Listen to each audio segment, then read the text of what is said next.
To listen to ad-free episodes and premium bonus content, visit sinspod.co/Apple to subscribe on the Apple Podcast app on your mobile device. Hey listeners, we want to hear from you. Head over to our Fanlist page and send us your questions, leave us voicemail, or subscribe to ad-free and exclusive bonus content. Visit fanlist.com/sinsandsurvivors to connect with us today. The following episode discusses topics related to domestic violence, including detailed accounts and descriptions that some listeners might find distressing or triggering. Listener discretion is advised.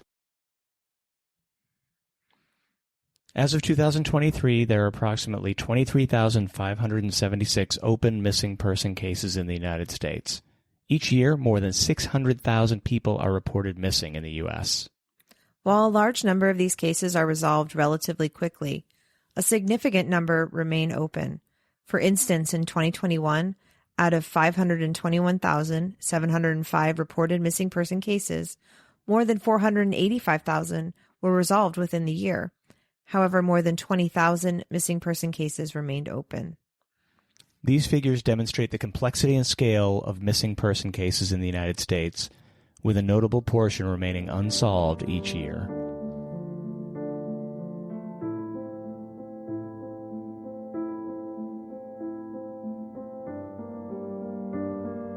Hi, and welcome to Sins and Survivors, a Las Vegas true crime podcast, where we focus on cases that deal with domestic violence. I'm your host, Shaun, and with me, as always, is the one and only John. I am the only John in the room. In this week's episode, we're going to change the normal format and talk about some cases that we've learned about in the past year. Many of us are gathering with family this time of year, but unfortunately, many families will have empty seats at their tables, which is obviously very, very difficult. All the cases we're going to talk about today are unsolved cases. Jason Landry, Vladek Hasel, Daniel Robinson, Ryan Shtuka, Kay-Alana Turner, and Oakley Carlson are all considered missing, and all of their families are desperately searching for answers on their loved ones' whereabouts. We'll also share what you can do to help in the efforts to locate them or raise awareness of the cases. So the first case we're going to talk about is Jason Landry. Jason Landry has been missing since December 15th, 2020. The 3-year anniversary of his disappearance just passed in the past week. He was 21 years old when he disappeared, born on July 29th, 1999. Jason is the youngest child of Kent and Lisa Landry. Jason has an older brother and sister. Jason's been called a prankster, a fun-loving guy, someone who is outgoing, extroverted, and just loves being around people. I know his favorite candy is Swedish Fish. When you visit his family's Facebook page about his disappearance, they've just done a beautiful job documenting little moments of Jason's history, including a photo from every one of his birthdays, from 1 year old all the way to 21 years old, with the cakes and the gifts that made him smile. It's beautiful, and you really get a sense of the kind of guy he is. He was last seen on Salt Flat Road in Luling, Texas, which is between San Antonio and Houston. And the circumstances of what happened to him is that at the time, Jason was a student at Texas State University, and it was, the holiday time. Winter break was coming up, and he was driving home to Houston to spend the holidays with his family. He drove a tan Nissan Altima. And as he was driving, he was using the Waze app to navigate. And he had left campus pretty late that night, around 11 o'clock p.m. And according to police, about a half hour into his drive, Jason got to Luling, Texas. And as he's driving, he stops using Waze and begins to use Snapchat. And the police say shortly after that, his digital footprint just ends. What the police think happened is that Jason made a wrong turn. He should have turned right onto Magnolia Boulevard, but instead he went straight through that intersection and ended up on Salt Flat Road, which is a very secluded road. So at 12:31 a.m., his car was discovered. The lights were on, the keys were in the ignition, and the investigation led them to make the conclusion that Jason overcorrected while he was driving on that gravel road. He spun out, crashed into a tree and a barbed wire fence. His rear window of the car was broken because they believe he hit the tree. The investigators found items belonging to Jason placed in the road about 100 yards from the crash. It appeared as if Jason had stripped out of his clothing, including his watch that had been placed neatly on the ground, and he walked away from the car, leaving behind all his belongings, such as his backpack, laptop, toiletries, his cell phone. He had some kind of what's been described as gaming equipment with him, so I'm not sure if that was like a PlayStation or Xbox or Switch, but all of that was left in the car. They found a little bit of blood on the shorts that were in the street, but not like a scary amount that you would think that he was massively injured. They think that maybe he scratched himself on the barbed wire fence when he was getting out of the car. There were 9 days of searches in the area immediately after the accident, but Jason was not found. And in February 26, 2021, Texas Search and Rescue did a 3-day search with more than 100 volunteers. They covered more than 31,000 acres. They used dogs, people on horseback, drones, sonar, helicopters, and even searched underwater. But Jason is still missing. And just this past October, they did another search and nothing has turned up. John and I got to hear directly from Jason's family at the True Crime and Paranormal Podcast Festival this past August. You can learn more about Jason's story if you listen to podcasts such as Voices for Justice, Weird True Crime, and Navigating Advocacy. Jason, at the time he disappeared, 6'1", weighing about 170 pounds. He's a white male with brown hair and brown eyes. At the time of his disappearance, his hair was a little bit longer. It was a medium length, and he had a goatee. And his family has said that he has a scar on his ankle.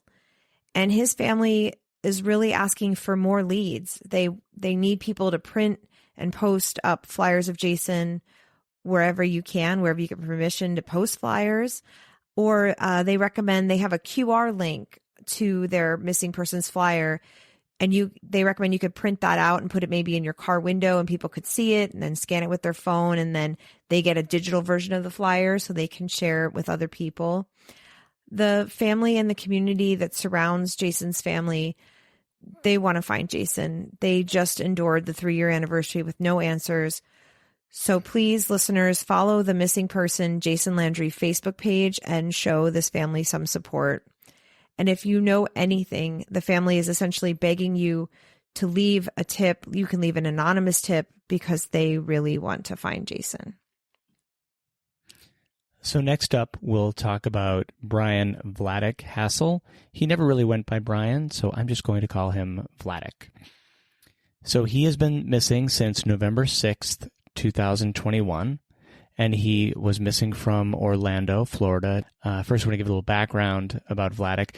And we're covering these cases very quickly. There's a lot more detail to each of these cases, and we really recommend that you check out some of the podcasts that go into much more detail about the individual stories. This is just sort of the highlights that we're giving here, and to highlight that they're missing, and then the calls to action about what you can do. So Vladek and his older sister Irina were adopted from Russia in 2004. Vladek was 5 and Irina was 11. They both experienced some pretty intense neglect in their home life and while living in this orphanage in Russia. And they were adopted into an American household. And again, the other podcasts will go into a lot more detail about their families and their family relationships and all that important stuff.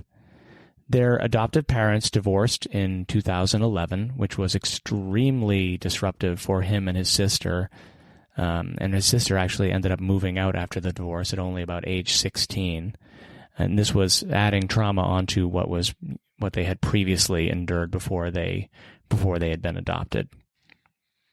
So he was last verifiably seen at a Foxtail Coffee, which is a chain coffee place in Georgia and Florida, the one on University Boulevard in Orlando, on November 6th, 2021. There are some alleged sightings of Vladek as late as the 15th of November, with claims that people said that he was saying things like he was going off the grid.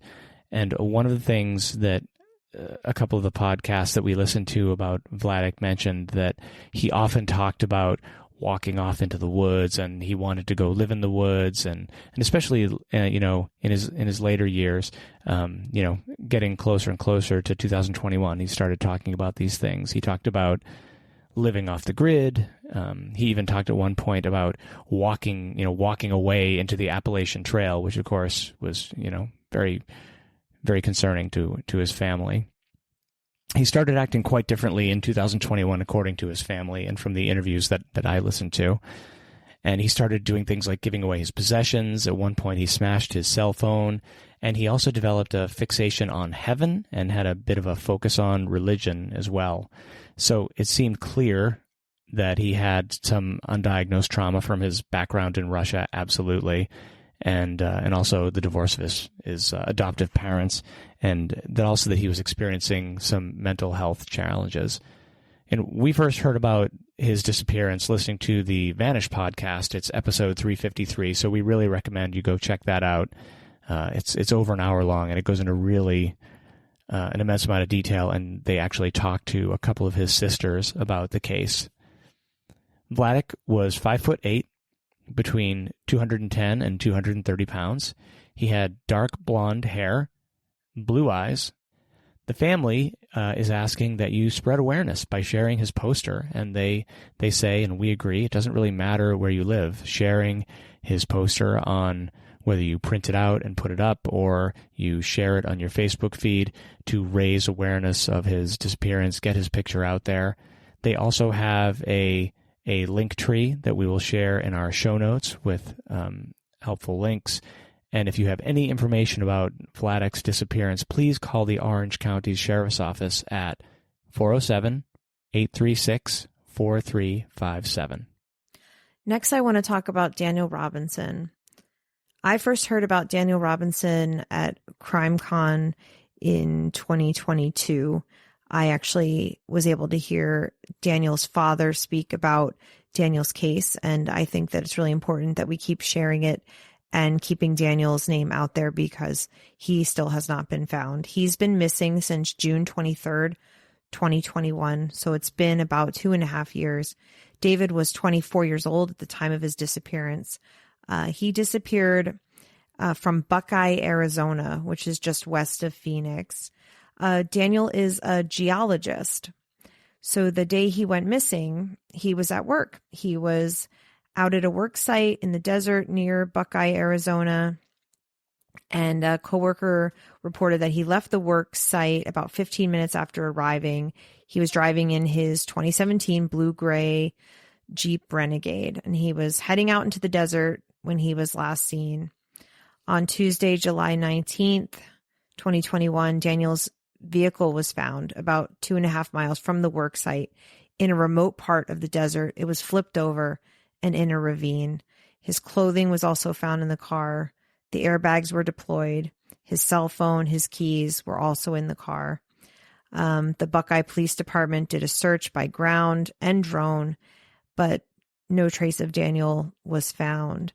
And this event happened very close to the Gabby Petito disappearance. Later, Gabby was tragically found murdered. But when I first heard about it at CrimeCon, Daniel's case was obviously one where there was a discrepancy in the resources and media attention. Daniel went missing just a month before Gabby did. He's 24, she's 22. But her disappearance was taking over. Everyone was talking about Gabby while Daniel was missing, and folks were not focused on finding him.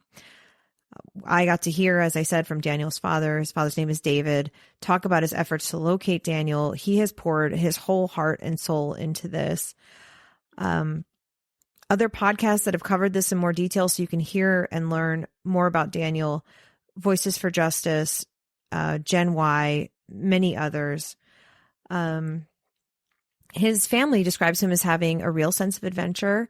He's 5'8". He's an African-American man. He weighed 165 pounds at the time of his disappearance. He has black hair and brown eyes, and he was born missing part of his right forearm, including his hand. And Daniel's father is fiercely passionate about finding Daniel. He believes the police did not do enough when this first happened to help find him. And he has spent a lot of money funding searches. And at least twice, David's searches have turned up the remains of other individuals.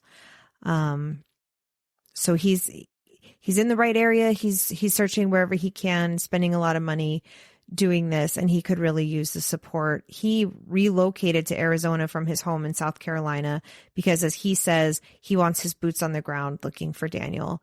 He says, quote, "I cannot stop searching for my son. I cannot stop making sure he receives the justice he deserves and the respect he deserves."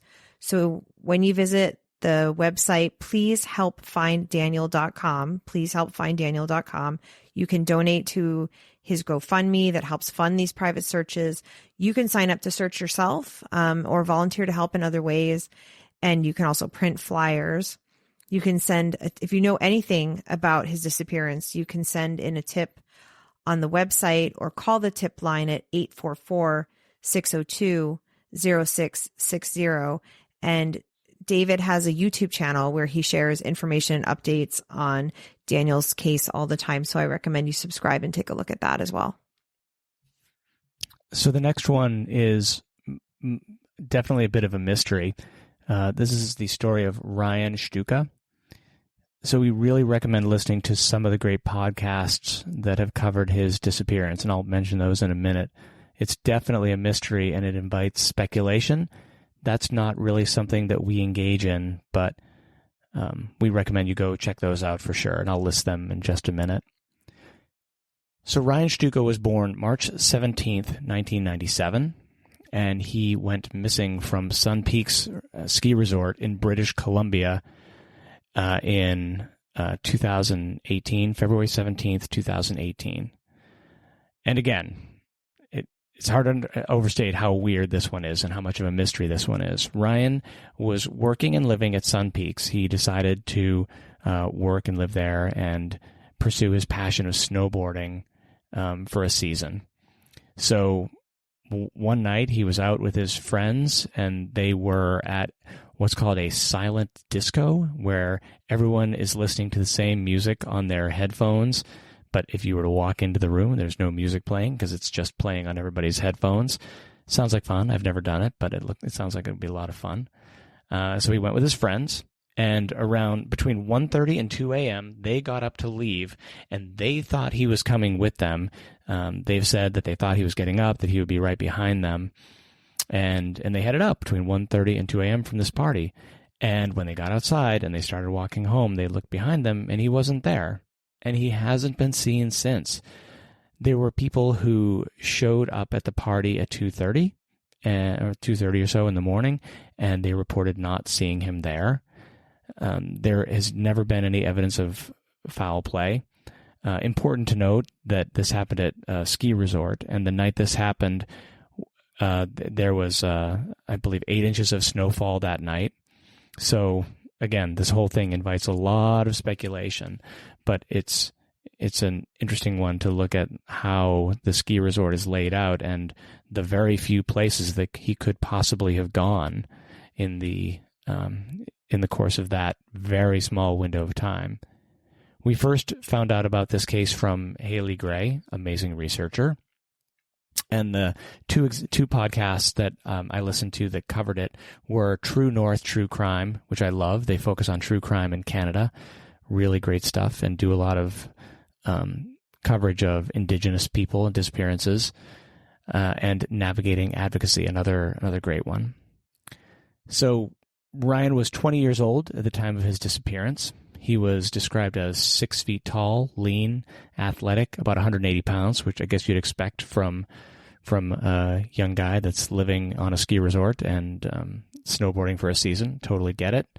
Blonde hair, brown eyes, and he was last seen wearing dark jeans, a blue coat, and a burgundy baseball cap. His parents are Heather and Scott, and he has 2 younger sisters.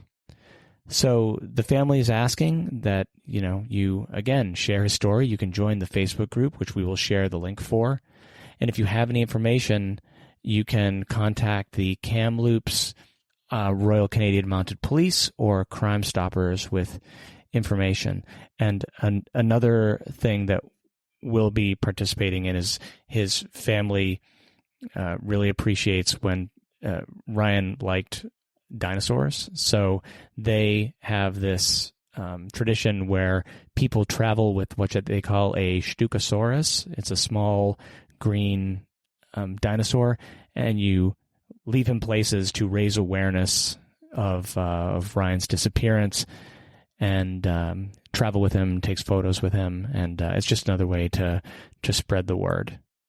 So we'll be doing that on our trip that's coming up soon, and then we will send him to a friend in British Columbia where she will hopefully do the same thing.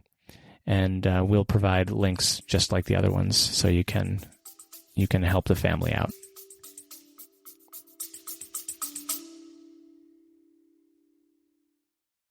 Hi, it's Shaun from Sins and Survivors, joined by the one and only John. I am the only John in this advertisement. Starting a podcast? Buzzsprout makes it simple. It's our choice for hosting Sins and Survivors, and here's why. Buzzsprout is user-friendly and perfect for beginners or pros. It offers essential features like easy integration with major platforms like Apple and Spotify podcasts, a customized web page, and insightful statistics to track your growth. What sets Buzzsprout apart? Advanced tools like Magic Mastering for audio quality, an AI assistant for social media and transcripts, and monetization options, including personalized ads. Start for free today. Visit sinspod.co/Buzzsprout to get your podcast live and share your story with the world.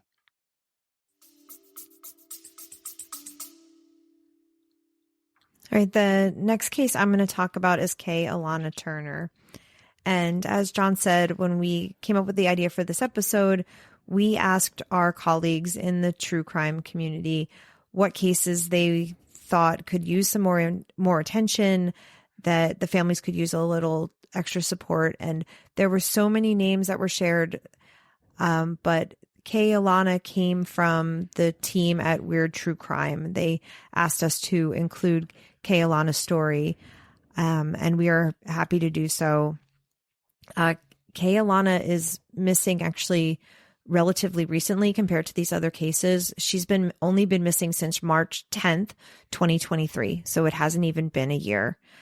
She went missing from a town called Tomball, Texas, which is outside of Houston. When Kay-Alana disappeared, it was about a month before her 28th birthday. Kay-Alana is a musician from Beaumont, Texas, and her Instagram is still up. Her family did take it over to make some posts about her disappearance, but you can watch videos of her playing the theremin, which is a really cool instrument to watch somebody play, and acoustic guitar.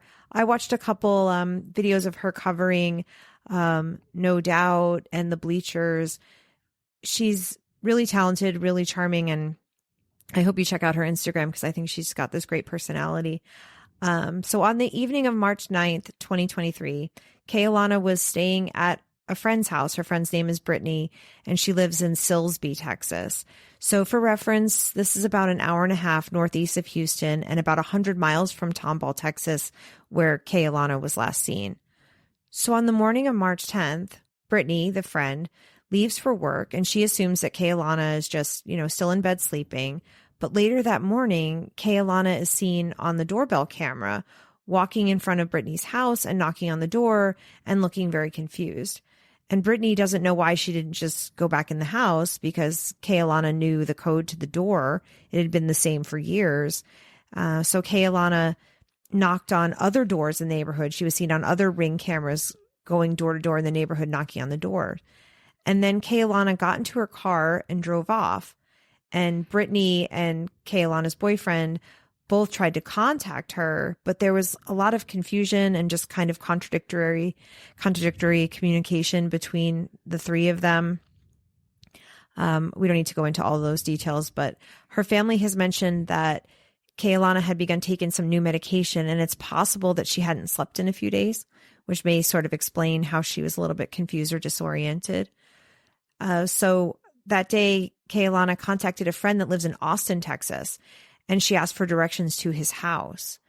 And it's assumed that she got lost or confused or perhaps thought she was in Austin because she stopped in a neighborhood in Oakley, Texas, which is about 35 miles northeast from the center of Houston. And she begins ringing doorbells and looking for her friend. At this point, it's 3:30 in the morning. So she drives away again before the police could make contact with her. And around 6 a.m., a homeowner in Tomball, Texas, finds her asleep in their driveway. And she was sleeping very heavily. Her family says she sleeps like a rock. And the homeowner couldn't wake her. And the whole event drew a crowd in the neighborhood. The homeowner notified his HOA. There was an officer from the Harris County Sheriff's Office who showed up, and he finally woke her up. And she was startled, and she seemed kind of to be in like a sleepwalking state. And she tried to drive away across the lawn of the house, but she was blocked by another car that was parked out front.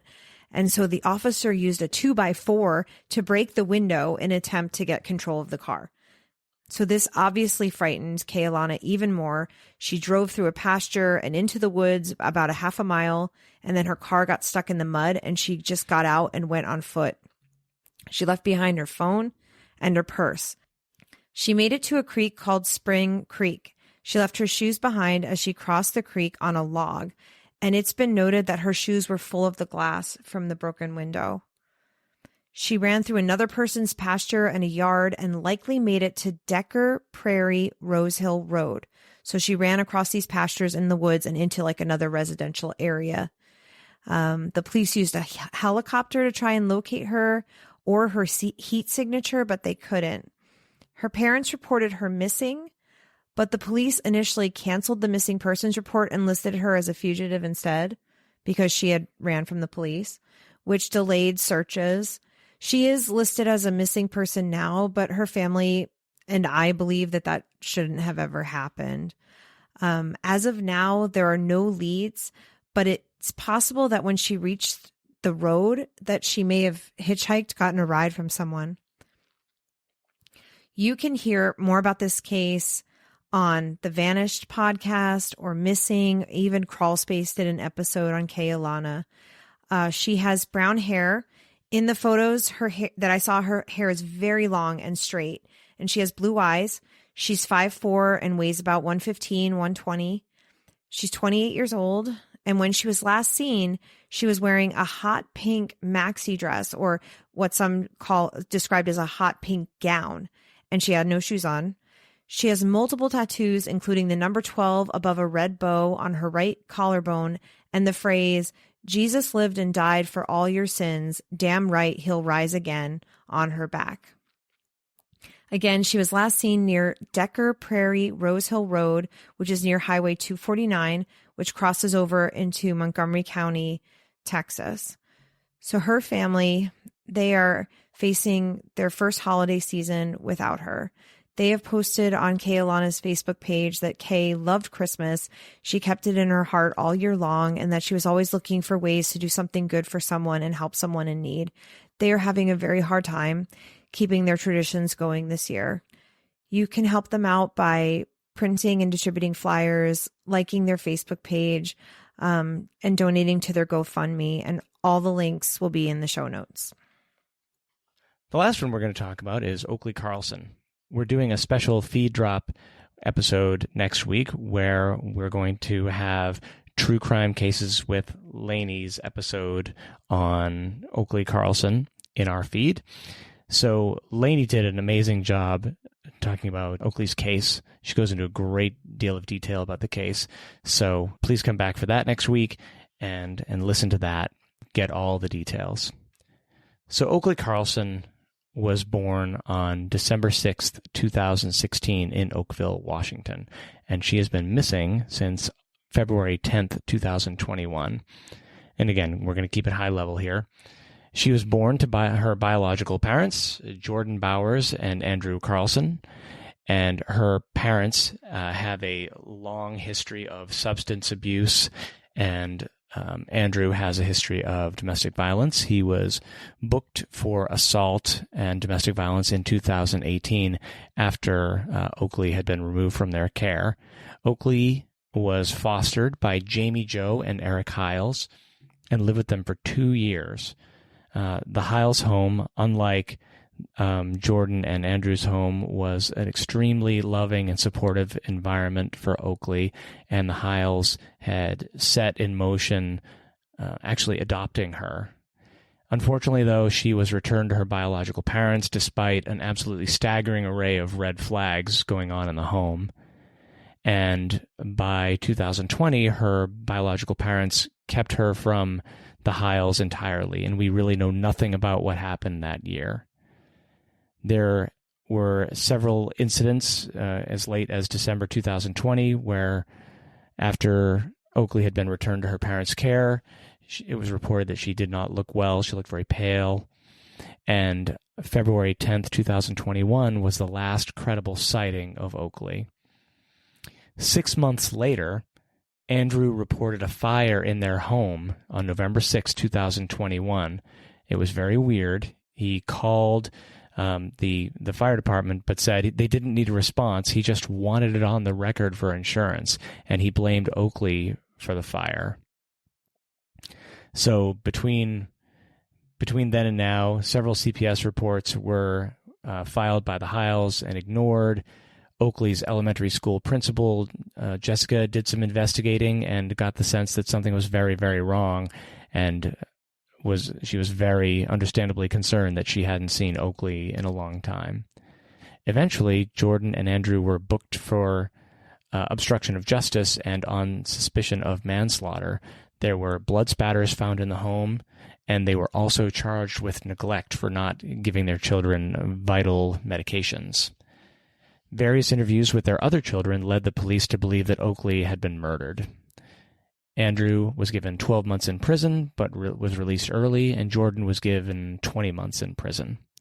And what the family's asking, and when I say the family, I mean her adoptive family, that you share Oakley's story and her flyers, and we will share the website where you can go and learn more and find the flyer.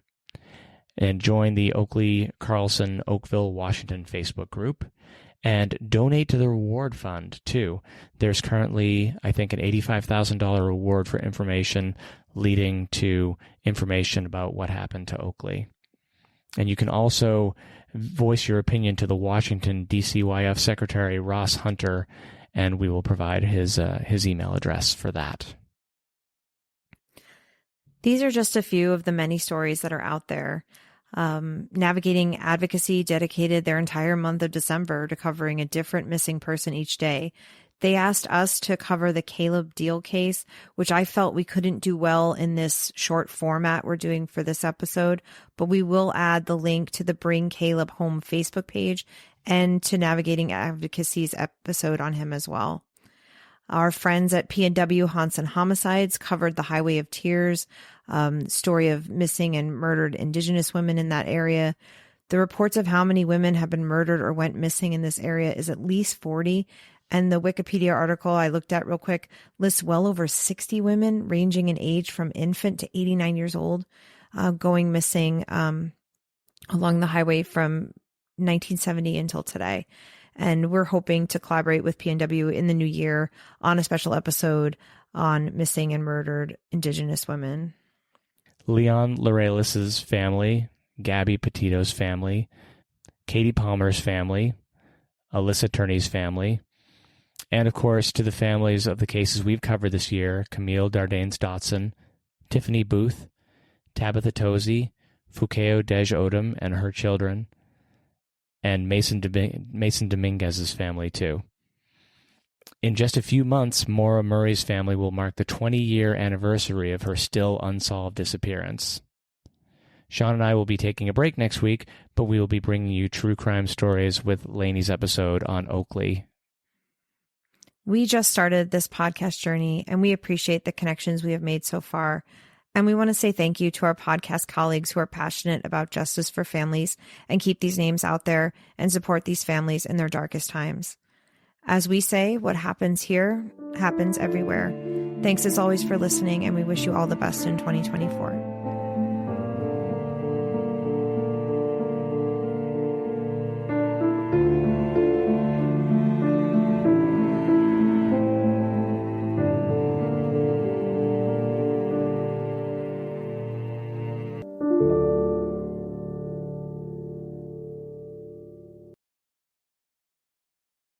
Thanks for listening.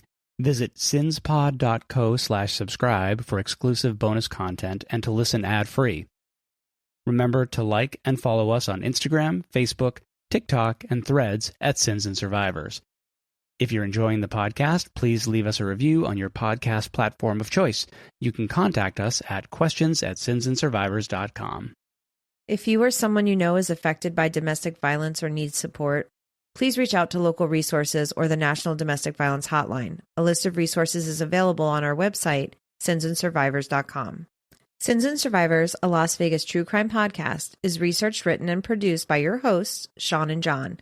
The information shared in this podcast is accurate at the time of recording. If you have questions, concerns, or corrections, please email us. Links to source material for this episode can be found on our website, sinsandsurvivors.com. The views and opinions expressed in this podcast are solely those of the podcast creators, hosts, and their guests. All individuals are innocent until proven guilty. This content does not constitute legal advice. Listeners are encouraged to consult with legal professionals for guidance.